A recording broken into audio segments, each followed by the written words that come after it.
ರಾಜ್ಯ ಕಾಂಗ್ರೆಸ್ನಲ್ಲಿ ನಾಯಕತ್ವ ಬದಲಾವಣೆ ಹಾಗೂ ಬಣಗುದ್ದಾಟ ಮತ್ತೆ ಮುನ್ನೆಲೆಗೆ ಬಂದಿದೆ. ಇದರ ಮಧ್ಯೆ ಮಾಗಡಿ ಶಾಸಕ ಬಾಲಕೃಷ್ಣ ಹೊಸ ಬಾಂಬ್ ಅನ್ನ ಸಿಡಿಸಿದ್ದಾರೆ. ಸದ್ಯದ ಪರಿಸ್ಥಿತಿ ಇದೇ ರೀತಿ ಮುಂದುವರೆದರೆ ಕಾಂಗ್ರೆಸ್ ಪಕ್ಷ ಮುಂದೆ ಅಧಿಕಾರಕ್ಕೆ ಬರೋದು ಕಷ್ಟ. ಹೀಗಾಗಿ ಗೊಂದಲಗಳಿಗೆ ಹೈಕಮಾಂಡ್ ತೆರೆ ಎಳಿಬೇಕು ಅಂತ ಅಚ್ಚರಿಯ ಹೇಳಿಕೆ ನೀಡಿದ್ದಾರೆ.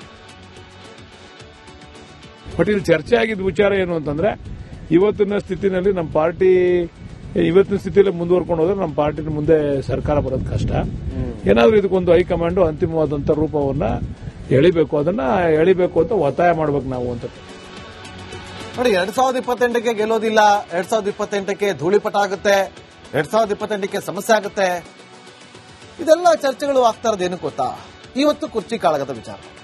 ಅಧಿಕಾರ ಹಂಚಿಕೆ ಕಲಹದಲ್ಲಿ ಇವತ್ತು ಕಾಂಗ್ರೆಸ್ ಪಾಳ್ಯ ಮುಳುಗ್ತಾ ಇದೆ. ಜನ ರೋಸಿ ಹೋಗಿದ್ದಾರೆ, ಅಭಿವೃದ್ಧಿ ಆಗ್ತಾ ಇಲ್ಲ,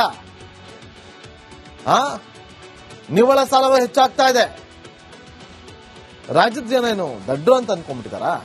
ನೀವೇನೇ ಮಾಡಿದ್ರು ಕೂಡ ಪ್ರತಿನಿತ್ಯವೂ ಕೂಡ ನೋಡ್ತಾ ಇರ್ತಾರೆ, ಅವರು ಜನ ನೋಡ್ತಾ ಇರ್ತಾರೆ. ಹೇಳದೆ ಬೇಡ, ಇವತ್ತು ಸೋಷಿಯಲ್ ಮೀಡಿಯಾ ಅಷ್ಟು ಆಕ್ಟಿವ್ ಆಗಿದೆ, ಎಲ್ಲರಿಗೂ ಕೂಡ ಗೊತ್ತಿದೆ. ಇವತ್ತು ಅಧಿಕಾರ ಹಂಚಿಕೆ ಕಲಹ ಅದರಲ್ಲೇ ಮುಳುಗ್ತಾ ಇರುವಂತಹ ಕಾಂಗ್ರೆಸ್ ಪಾಳ್ಯ ಅಭಿವೃದ್ಧಿಯತ್ತ ಗಮನ ಕೊಡ್ತಾ ಇಲ್ಲ. ಇದೊಂದು ಕಡೆ ಆದ್ರೆ ಮತ್ತೊಂದು ಕಡೆ ಗ್ಯಾರಂಟಿ ಗೊಂದಲ, ಒಂದು ಕಡೆ ಆದ್ರೆ ಮತ್ತೊಂದು ಕಡೆ ನಿರಂತರವಾಗಿ ಬೆಲೆ ಏರಿಕೆ. ಎಷ್ಟು ದಿನ ಅಂತ ಸಹಿಸ್ಕೊಳ್ತಾನೆ ಜನ? ಇವತ್ತೇಳಿ, ಇವತ್ತು ಎಷ್ಟು ಜನ ಕರೆಂಟ್ ಬಿಲ್ಲು, ಗೃಹ ಜ್ಯೋತಿ ಯಾರ್ಯಾರಿಗೆ ಫಲಾನುಭವಿಗಳಿಲ್ವೋ ಅವ್ರ ಮನೆಗೆ ಹೋಗಿ ಚೆಕ್ ಮಾಡಿ, ಅಥವಾ ಎಷ್ಟು ಜನ ನಮ್ಗೆ ನ್ಯೂಸ್ ನೋಡ್ತಾ ಇದಿರೋ, ಕರ್ನಾಟಕ ಪ್ರೈಮ್ ಟೈಮ್ ನೋಡ್ತಾ ಇದಿರೋ, ಅವರೆಲ್ಲ ಈಗ ನಾನು ಹೇಳಿದನ್ನ ಗಮನ ಇಟ್ಟು ಕೇಳಿಸ್ಕೊಳ್ಳಿ. ನೀವು 2 ವರ್ಷದ ಹಿಂದೆ ನೀವಿರುವಂತಹ ಮನೆಯಲ್ಲಿ ಎಷ್ಟು ಕರೆಂಟ್ ಬಿಲ್ ಕಟ್ತಾ ಇದ್ರಿ? 1 ವರ್ಷದ ಹಿಂದೆ ಎಷ್ಟು ಕರೆಂಟ್ ಬಿಲ್ ಕಟ್ತಾ ಇದ್ರಿ?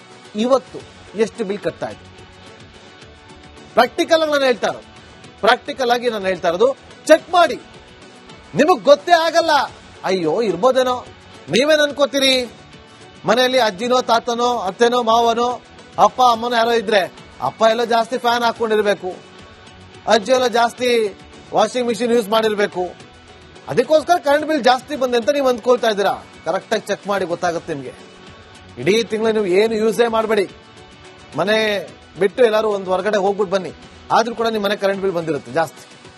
ಇದಾಗ್ತಾ ಇದೆ, ಇದು ಪ್ರಾಕ್ಟಿಕಲ್ ಆಗಿ ಹೇಳ್ತಾ ಇದ್ದೀನಿ. ಯಾರಾದ್ರೂ ಇಲ್ಲ ಅಂತಂದ್ರೆ ಯಾರಾದ್ರೂ ಬಂದು ನಮಗೆ ಹೇಳಿ, ಇಲ್ಲ ಸರ್ ನೀವು ಹೇಳಿದ್ ಸುಳ್ಳು, ನಮ್ದು 2 ವರ್ಷದಿಂದ 800 ರೂಪಾಯಿ ಬರ್ತಾ ಇತ್ತು, ಈಗಲೇ 800 ರೂಪಾಯಿ ಬರ್ತಾ ಇದೆ ಅಂತ ಬಂದು ಧೈರ್ಯವಾಗಿ ನಮ್ಗೆ ಹೇಳಿ.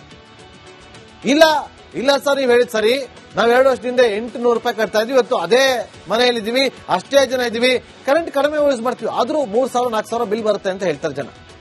ಪ್ರಾಕ್ಟಿಕಲ್ ಆಗಿ ಹೇಳ್ತಾ ಇರೋದು, ಅರ್ಥ ಮಾಡ್ಕೊಳ್ಳಿ. ಇದರಿಂದಾಗಿ ಜನ ರೋಸಿ ಹೋಗಿದ್ದಾರೆ.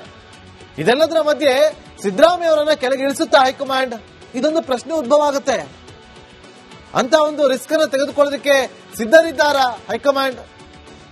ಸಾಧಕ ಬಾಧಕಗಳನ್ನು ಯೋಚನೆ ಮಾಡಬೇಕಲ್ಲ. ಕೆಳಗಿಳಿಸಿದ್ರೆ ಏನಾಗ್ಬೋದು, ಕೆಳಗಿಳಿಸ್ತಾ ಇದ್ರೆ ಏನಾಗ್ಬೋದು, ಇದೆಲ್ಲವನ್ನು ಕೂಡ ಸ್ಟೇಟ್ ರಿಂದ ಒಂದಷ್ಟು ಆಂತರಿಕವಾದಂತಹ ಸಮೀಕ್ಷೆಗಳನ್ನ ಮಾಡಿ ತಗೊಂಡಿರ್ತಾರೆ ಮಾಹಿತಿಯನ್ನ.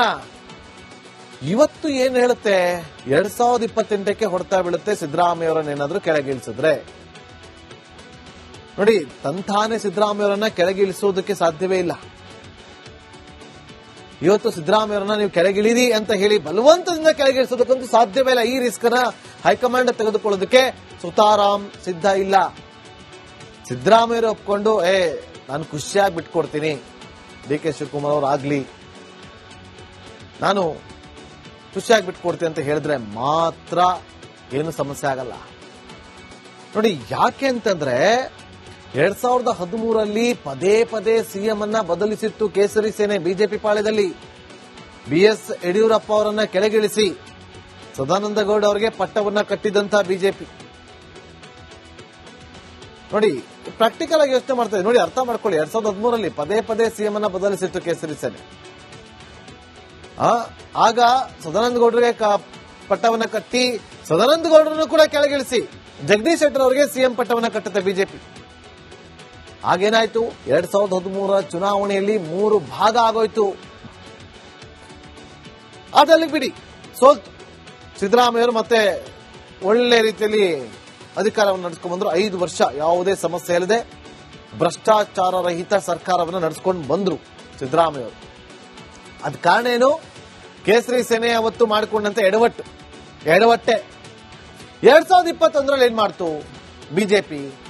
ಹೇಗೋ ಇಲ್ಲಿ ಕಾಂಗ್ರೆಸ್ ಮತ್ತು ಜೆಡಿಎಸ್ ಮೈತ್ರಿ ಮಾಡಿಕೊಂಡಿತ್ತು, ಅಲ್ಲೆಲ್ಲವೂ ಕೂಡ ಸಮಸ್ಯೆಗಳಾಯ್ತು, ದೊಡ್ಡದಾಗಿ ರಾಜಕೀಯ ಬೆಳವಣಿಗೆಗಳಾಯ್ತು. 2021ರಲ್ಲಿ ಯಡಿಯೂರಪ್ಪ ಕಾಂಗ್ರೆಸ್ನಿಂದ ಒಂದು 17 ಜನ ಕರ್ಕೊಂಡ್ಬಂದ್ರು. ಅವೆಲ್ಲ ಬೆಳವಣಿಗೆ ನೋಡಿದಿರಿ. ಯಡಿಯೂರಪ್ಪ ಅವರು ಹೇಗೋ ಸಿಎಂ ಆದ್ರು. ಸಿಎಂ ಆಗಿ 1 ವರ್ಷ ಯಾರಿಗೂ ಗೊತ್ತಿರಲಿಲ್ಲ, ಯಾವ ಮಾಧ್ಯಮದವರಿಗೂ ಕೂಡ ಗೊತ್ತಿರಲಿಲ್ಲ, ಯಾವ ರಾಜಕೀಯ ವಿಶ್ಲೇಷಕರಿಗೂ ಕೂಡ ಗೊತ್ತಿರಲಿಲ್ಲ, ಸುದ್ದಿಯೂ ಕೂಡ ಹೊರಗಡೆ ಬಂದಿರಲಿಲ್ಲ. ಮೈಕ್ ಮುಂದೆ ಹೋಗ್ತಾರೆ, ಏನೋ ಸಂಭ್ರಮಾಚರಣೆಯಲ್ಲಿ ಏನೋ ಹೇಳ್ತಾರೆ ಯಡಿಯೂರಪ್ಪನವರು ಅಂದಾಗ ಪೇಪರ್ ತೆಗಿತಾರೆ.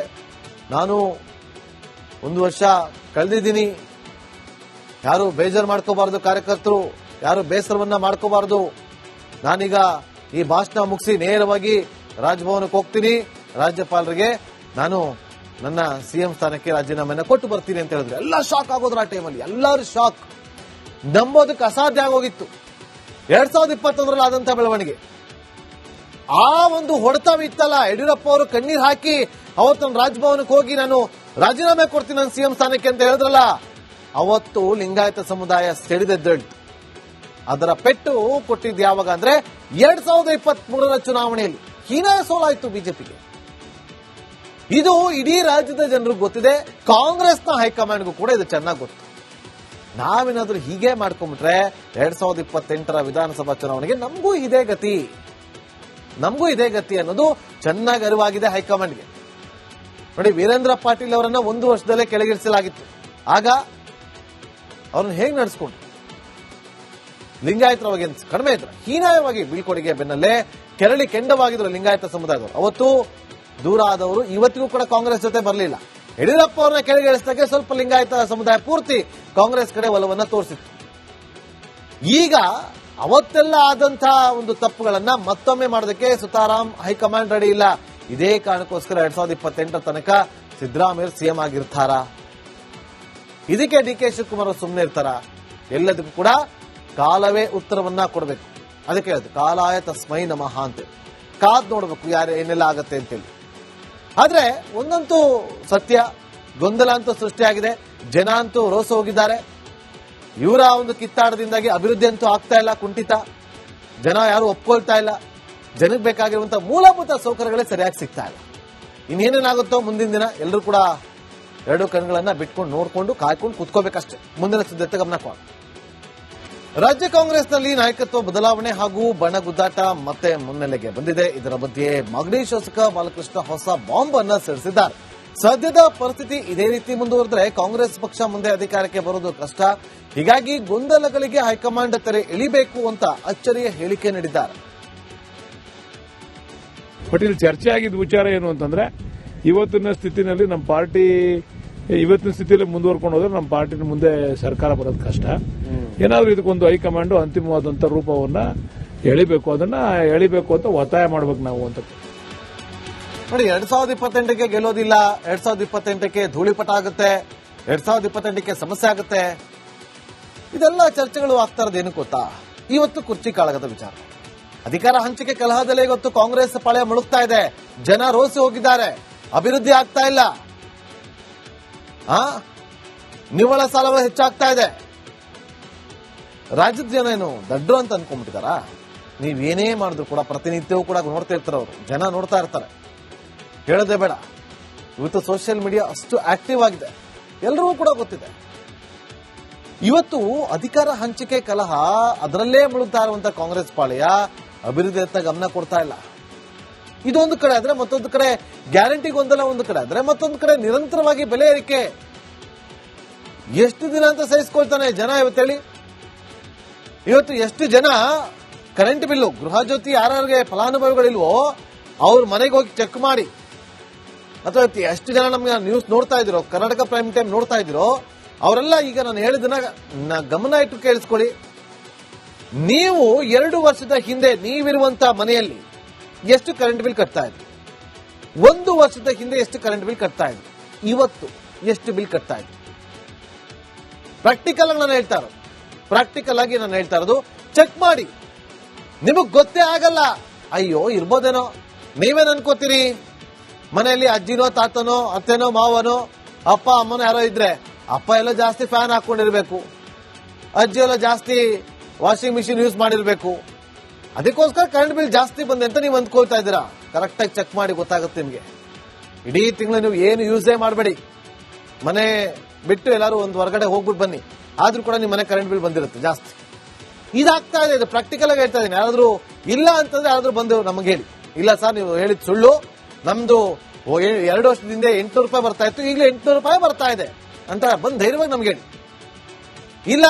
ಇಲ್ಲ ಸರ್ ನೀವು ಹೇಳಿದ್ ಸರಿ, ನಾವ್ 2 ವರ್ಷದಿಂದ 800 ರೂಪಾಯಿ ಕಟ್ತಾ ಇದೀವಿ, ಇವತ್ತು ಅದೇ ಮನೆಯಲ್ಲಿದ್ದೀವಿ, ಅಷ್ಟೇ ಜನ ಇದೀವಿ, ಕರೆಂಟ್ ಕಡಿಮೆ ಯೂಸ್ ಮಾಡ್ತೀವಿ, ಆದ್ರೂ 3,000-4,000 ಬಿಲ್ ಬರುತ್ತೆ ಅಂತ ಹೇಳ್ತಾರೆ ಜನ. ಪ್ರಾಕ್ಟಿಕಲ್ ಆಗಿ ಹೇಳ್ತಾ ಇರೋದು, ಅರ್ಥ ಮಾಡ್ಕೊಳ್ಳಿ. ಇದರಿಂದಾಗಿ ಜನ ರೋಸಿ ಹೋಗಿದ್ದಾರೆ. ಇದೆಲ್ಲದರ ಮಧ್ಯೆ ಸಿದ್ದರಾಮಯ್ಯ ಅವರನ್ನ ಕೆಳಗೆ ಇಳಿಸುತ್ತಾ ಹೈಕಮಾಂಡ್? ಇದೊಂದು ಪ್ರಶ್ನೆ ಉದ್ಭವ ಆಗುತ್ತೆ. ಅಂತ ಒಂದು ರಿಸ್ಕ್ ಅನ್ನು ತೆಗೆದುಕೊಳ್ಳೋದಕ್ಕೆ ಸಿದ್ಧರಿದ್ದಾರ ಹೈಕಮಾಂಡ್? ಸಾಧಕ ಬಾಧಕಗಳನ್ನು ಯೋಚನೆ ಮಾಡಬೇಕಲ್ಲ. ಕೆಳಗಿಳಿಸಿದ್ರೆ ಏನಾಗ್ಬೋದು, ಕೆಳಗಿಳಿಸ್ತಾ ಇದ್ರೆ ಏನಾಗ್ಬೋದು, ಇದೆಲ್ಲವನ್ನು ಕೂಡ ಸ್ಟೇಟ್ ನ ಒಂದಷ್ಟು ಆಂತರಿಕವಾದಂತ ಸಮೀಕ್ಷೆಗಳನ್ನ ಮಾಡಿ ತಗೊಂಡಿರ್ತಾರೆ ಮಾಹಿತಿಯನ್ನ. ಇವತ್ತು ಏನ್ ಹೇಳುತ್ತೆ, 2028ಕ್ಕೆ ಹೊಡ್ತಾ ಬೀಳುತ್ತೆ ಸಿದ್ದರಾಮಯ್ಯ ಅವರನ್ನ ಏನಾದ್ರೂ ಕೆಳಗಿಳಿಸಿದ್ರೆ. ನೋಡಿ, ತಂತಾನೆ ಸಿದ್ದರಾಮಯ್ಯ ಅವರನ್ನ ಕೆಳಗಿಳಿಸೋದಕ್ಕೆ ಸಾಧ್ಯವೇ ಇಲ್ಲ. ಇವತ್ತು ಸಿದ್ದರಾಮಯ್ಯ ಅವರನ್ನ ನೀವು ಕೆಳಗಿಳಿರಿ ಅಂತ ಹೇಳಿ ಬಲವಂತದಿಂದ ಕೆಳಗಿಳಿಸೋದಕ್ಕಂತೂ ಸಾಧ್ಯವೇ ಇಲ್ಲ. ಈ ರಿಸ್ಕ್ ನ ಹೈಕಮಾಂಡ್ ತೆಗೆದುಕೊಳ್ಳೋದಕ್ಕೆ ಸುತಾರಾಮ್ ಸಿದ್ಧ ಇಲ್ಲ. ಸಿದ್ದರಾಮಯ್ಯ ಒಪ್ಕೊಂಡು ನಾನು ಖುಷಿಯಾಗಿ ಬಿಟ್ಕೊಡ್ತೀನಿ, ಡಿ.ಕೆ. ಶಿವಕುಮಾರ್ ಅವರು ಆಗ್ಲಿ, ನಾನು ಖುಷಿಯಾಗಿ ಬಿಟ್ಕೊಡ್ತೀನಿ ಅಂತ ಹೇಳಿದ್ರೆ ಮಾತ್ರ ಏನು ಸಮಸ್ಯೆ ಆಗಲ್ಲ. ನೋಡಿ, ಯಾಕೆ ಅಂತಂದ್ರೆ 2013ರಲ್ಲಿ ಪದೇ ಪದೇ ಸಿಎಂ ಅನ್ನ ಬದಲಿಸಿತ್ತು ಕೇಸರಿ ಸೇನೆ ಬಿಜೆಪಿ ಪಾಳ್ಯದಲ್ಲಿ. ಬಿಎಸ್ ಯಡಿಯೂರಪ್ಪ ಅವರನ್ನ ಕೆಳಗಿಳಿಸಿ ಸದಾನಂದ ಗೌಡ ಅವರಿಗೆ ಪಟ್ಟವನ್ನ ಕಟ್ಟಿದಂತ ಬಿಜೆಪಿ. ನೋಡಿ, ಪ್ರಾಕ್ಟಿಕಲ್ ಆಗಿ ಯೋಚನೆ ಮಾಡ್ತಾ ಇದೆ. ನೋಡಿ, ಅರ್ಥ ಮಾಡ್ಕೊಳ್ಳಿ. 2013ರಲ್ಲಿ ಪದೇ ಪದೇ ಸಿಎಂ ಅನ್ನ ಬದಲಿಸಿತ್ತು ಕೇಸರಿ ಸೇನೆ. ಆಗ ಸದಾನಂದ ಗೌಡರಿಗೆ ಪಟ್ಟವನ್ನ ಕಟ್ಟಿ ಸದಾನಂದ ಗೌಡರನ್ನು ಕೂಡ ಕೆಳಗಿಳಿಸಿ ಜಗದೀಶ್ ಶೆಟ್ಟರ್ ಅವರಿಗೆ ಸಿಎಂ ಪಟ್ಟವನ್ನ ಕಟ್ಟುತ್ತೆ ಬಿಜೆಪಿ. ಆಗೇನಾಯ್ತು, 2013 ಚುನಾವಣೆಯಲ್ಲಿ 3 ಭಾಗ ಆಗೋಯ್ತು. ಅದರಲ್ಲಿ ಬಿಡಿ, ಸೋಲ್ತು. ಸಿದ್ದರಾಮಯ್ಯವರು ಮತ್ತೆ ಒಳ್ಳೆ ರೀತಿಯಲ್ಲಿ ಅಧಿಕಾರವನ್ನು ನಡೆಸ್ಕೊಂಡು ಬಂದ್ರು. 5 ವರ್ಷ ಯಾವುದೇ ಸಮಸ್ಯೆ ಇಲ್ಲದೆ ಭ್ರಷ್ಟಾಚಾರ ರಹಿತ ಸರ್ಕಾರವನ್ನು ನಡೆಸ್ಕೊಂಡು ಬಂದ್ರು ಸಿದ್ದರಾಮಯ್ಯವರು. ಅದ ಕಾರಣ ಏನು, ಕೇಸರಿ ಸೇನೆ ಅವತ್ತು ಮಾಡಿಕೊಂಡಂತ ಎಡವಟ್ಟೆ. 2021ರಲ್ಲಿ ಏನ್ ಮಾಡ್ತು ಬಿಜೆಪಿ? ಹೇಗೋ ಇಲ್ಲಿ ಕಾಂಗ್ರೆಸ್ ಮತ್ತು ಜೆಡಿಎಸ್ ಮೈತ್ರಿ ಮಾಡಿಕೊಂಡಿತ್ತು, ಅಲ್ಲೆಲ್ಲವೂ ಕೂಡ ಸಮಸ್ಯೆಗಳಾಯ್ತು, ದೊಡ್ಡದಾಗಿ ರಾಜಕೀಯ ಬೆಳವಣಿಗೆಗಳಾಯ್ತು. 2021ರಲ್ಲಿ ಯಡಿಯೂರಪ್ಪ ಕಾಂಗ್ರೆಸ್ನಿಂದ ಒಂದು 17 ಜನ ಕರ್ಕೊಂಡ್ಬಂದ್ರು. ಅವೆಲ್ಲ ಬೆಳವಣಿಗೆ ನೋಡಿದಿರಿ. ಯಡಿಯೂರಪ್ಪ ಅವರು ಹೇಗೋ ಸಿಎಂ ಆದ್ರು. ಸಿಎಂ ಆಗಿ 1 ವರ್ಷ ಯಾರಿಗೂ ಗೊತ್ತಿರಲಿಲ್ಲ, ಯಾವ ಮಾಧ್ಯಮದವರಿಗೂ ಕೂಡ ಗೊತ್ತಿರಲಿಲ್ಲ, ಯಾವ ರಾಜಕೀಯ ವಿಶ್ಲೇಷಕರಿಗೂ ಕೂಡ ಗೊತ್ತಿರಲಿಲ್ಲ, ಸುದ್ದಿಯೂ ಕೂಡ ಹೊರಗಡೆ ಬಂದಿರಲಿಲ್ಲ.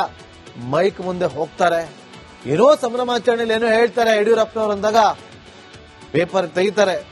ನಾನು 1 ವರ್ಷ ಕಳೆದಿದ್ದೀನಿ, ಯಾರು ಬೇಜಾರು ಮಾಡ್ಕೋಬಾರ್ದು, ಕಾರ್ಯಕರ್ತರು ಯಾರು ಬೇಸರವನ್ನ ಮಾಡ್ಕೋಬಾರ್ದು, ನಾನೀಗ ಈ ಭಾಷಣ ಮುಗಿಸಿ ನೇರವಾಗಿ ರಾಜಭವನಕ್ಕೆ ಹೋಗ್ತೀನಿ, ರಾಜ್ಯಪಾಲರಿಗೆ ನಾನು ನನ್ನ ಸಿಎಂ ಸ್ಥಾನಕ್ಕೆ ರಾಜೀನಾಮೆಯನ್ನು ಕೊಟ್ಟು ಬರ್ತೀನಿ ಅಂತ ಹೇಳಿದ್ರೆ ಎಲ್ಲ ಶಾಕ್ ಆಗೋದ್ರ. ಆ ಟೈಮಲ್ಲಿ ಎಲ್ಲರೂ ಶಾಕ್, ನಂಬೋದಕ್ಕೆ ಅಸಾಧ್ಯ ಆಗೋಗಿತ್ತು.